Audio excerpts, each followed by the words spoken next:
रसिक श्रोते हो, आज वाचनामध्ये आलेली एक सुंदरशी कविता.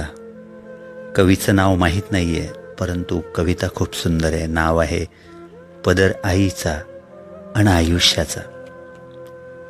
खरं तर आईच्या पोटातच आधी आईची ओळख झाली आणि मग 9 महिन्यांनी तिच्या पदराची ओळख झाली. पाजताना तिनं पदर माझ्यावरून झाकला आणि मी आश्वस्त झालो.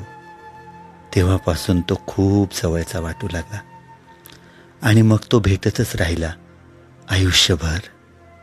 शाळेच्या पहिल्या दिवशी तो रुमाल झाला, रणरणत्या उन्हात तो टोपी झाला, पावसात भिजून आल्यावर तो टॉवेल झाला आणि घाईघाईत खाऊन खेळायला पळताना तो नॅपकिन झाला. प्रवासात कधी तो अंगावरची शाल झाला. बाजारात भर गर्दी आई दिसायची नाही, पण पदराचं टोक धरून मी बिनधास्त चालत राहायचो. मग त्या गर्दीत तो माझा दीपस्तंभ झाला. गरम दूध ओतताना तो चिमटा झाला, उन्हाळ्यात लाईट गेल्यावर तो पंखा झाला. निकालाच्या दिवशी तो माझा ढाल व्हायचा बरं का.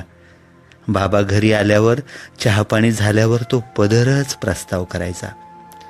छोटूचा रिझल्ट लागला, चांगले मार्क पडले आहेत, 1-2 विषयात कमी आहेत, पण आता अभ्यास करीन असं म्हणतोय.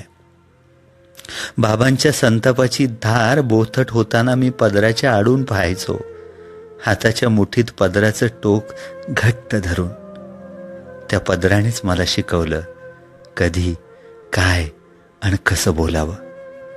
तरुणपणी जेव्हा पदर बोटाभोवती घट्ट गुंडाळला, तेव्हा त्याची खेच बघून आईने विचारलं, कोण आहे ती, नाव काय? लाजायलाही मला मग पदरच चेहऱ्यापुढं घ्यावा लागला. रात्री पार्टी करून आल्यावर जिन्यात पाऊल वाजताच दार न वाजवता पदरानेच उघडलं दार. कडीभोवती फडकं बनून कडीचा आवाज दाबून. त्या दबलेल्या आवाजानेच नैतिकतेची शिकवण दिली.